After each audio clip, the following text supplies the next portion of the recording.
Grandíssimo diácono, caros filhos, a Quaresma é este tempo onde o Senhor nos chama a uma mudança, a uma transformação diante deste itinerário espiritual, diante deste ato para aprendermos a nos robustecer no Senhor, aprendermos a transformar a nossa vida, a converter-nos para Ele.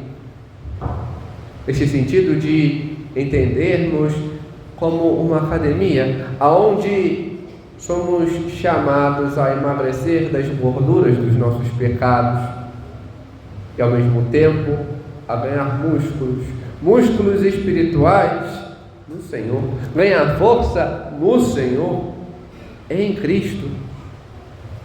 E diante disso vemos esta série, dentro desta academia, estes exercícios que o Senhor nos indica. A oração, este ato de falarmos com o Senhor, de estarmos com o Senhor, e as penitências ativas, o jejum e a esmola. Este ato aonde vamos nos despojando de nós, vamos tirando a carga excessiva para estarmos nele. Mas além disso, o Senhor, Ele quer mais de nós. E às vezes Ele, como um bom personal, influi diretamente e acompanhando, aumenta a nossa carga, modifica alguns exercícios.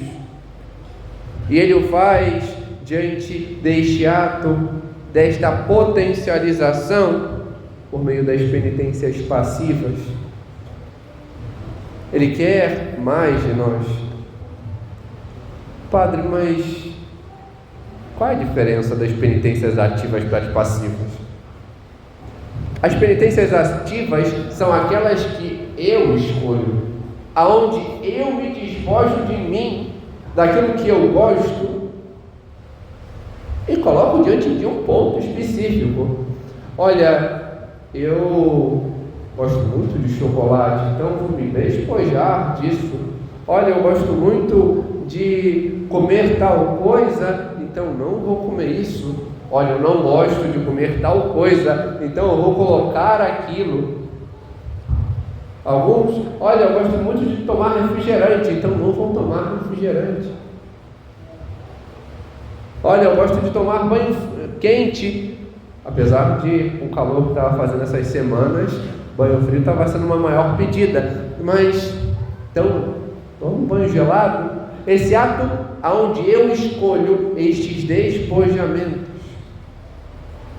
Eu gosto, tem tal coisinha, eu gasto com não sei o que, eu não vou gastar em excessividade, e aquele dinheiro eu vou usar para dar a alguém, vou me despojar para ajudar alguém, vou comprar mais alimentos para ajudar alguém que necessite, eu vou dar mais atenção, mais do meu tempo para aqueles que necessitam na minha casa, para aqueles que precisam de uma maior atenção, indo a um doente.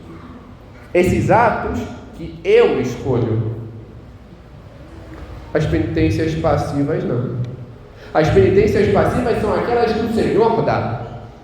Literalmente como um personal de academia. Não, você vai fazer isso com esse peso, vai. Ele dá. Ele coloca. E cabe a nós aceitar. E o que Ele dá a nós? Por vezes pode ser uma doença, aonde a dor, a angústia. Por exemplo, imaginemos alguém que às vezes a gente acha que é uma pessoa boa. A gente vê a pessoa, está sempre ali e tal, e depois tem um câncer ou uma doença terrível.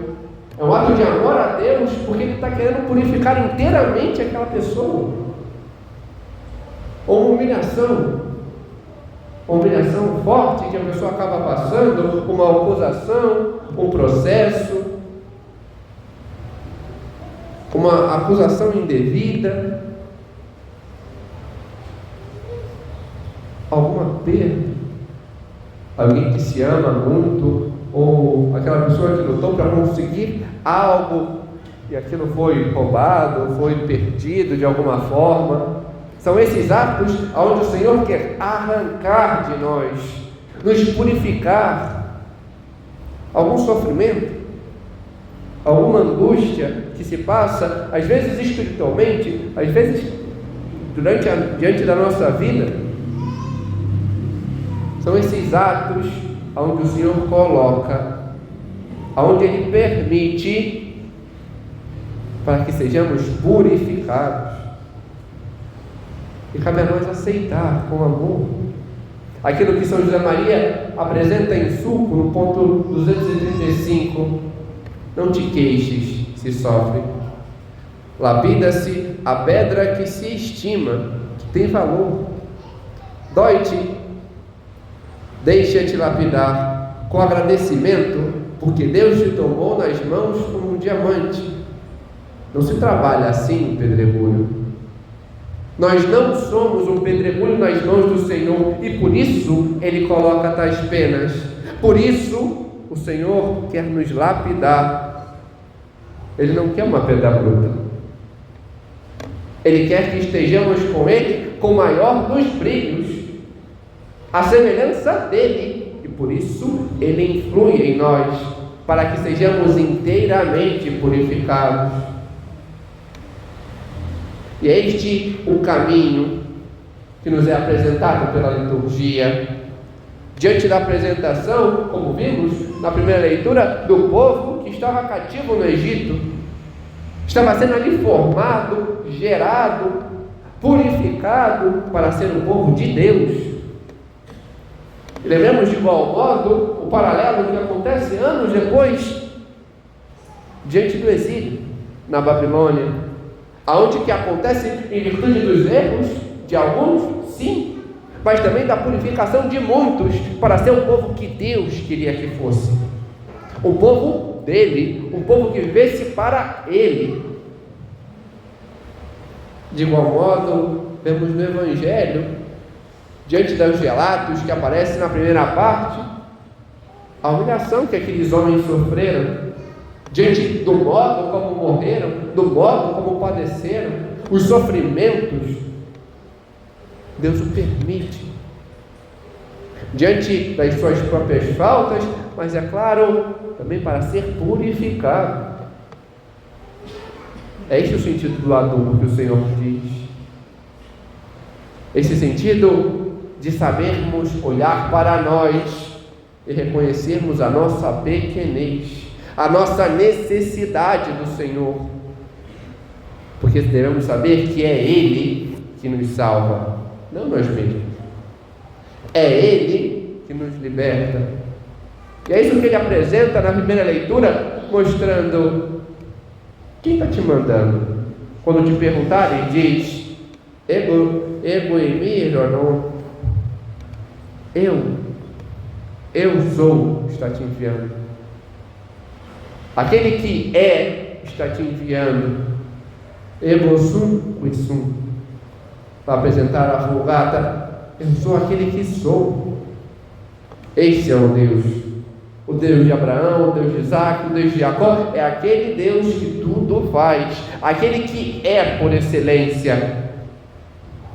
E com isso nosso Senhor nos ensina a aprendermos a parar de fazer somente, mas aprendermos a ser nele. Quem só faz não percebe aquilo que é, mas aquele que é sabe fazer. Por vezes estamos que nem martas agitadas, muito fazendo, muito agindo, mas a gente não percebe, a gente age por nós mesmos e esquece que devemos estar em Deus.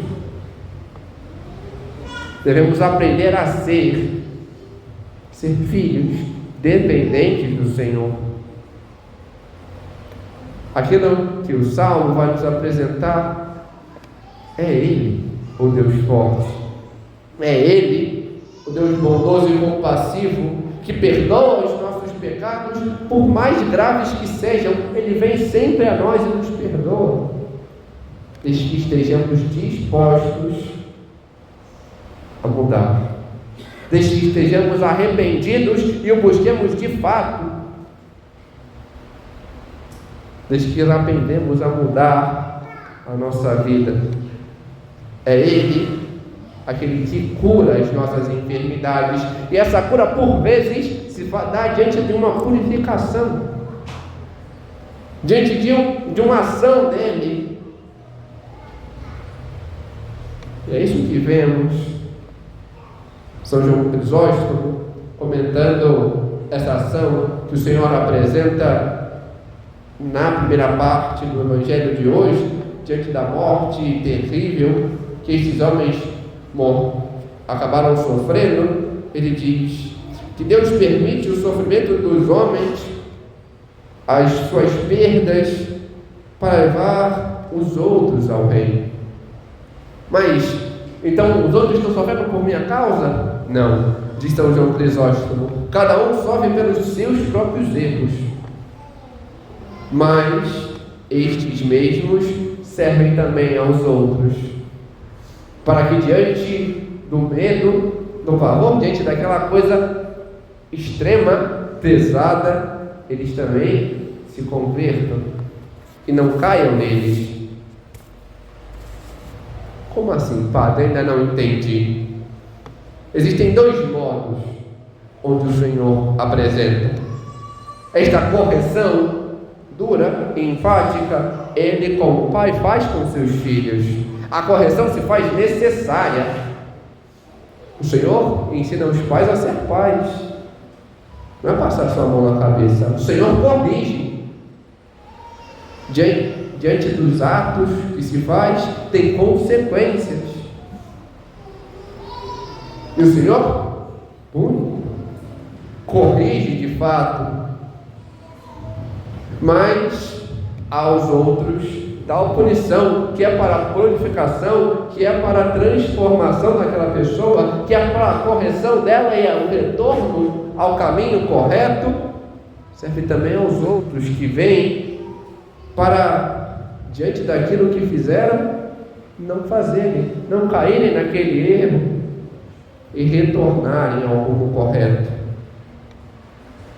buscarem o caminho certo no Senhor para a salvação. E vemos esse sentido diante da parábola que o próprio Senhor conta. A figueira que está ali no meio da vinha representa a nós. Nós somos aquela figueira a quem o Senhor vai sempre para ver se está produzindo frutos. E devemos dar frutos nele.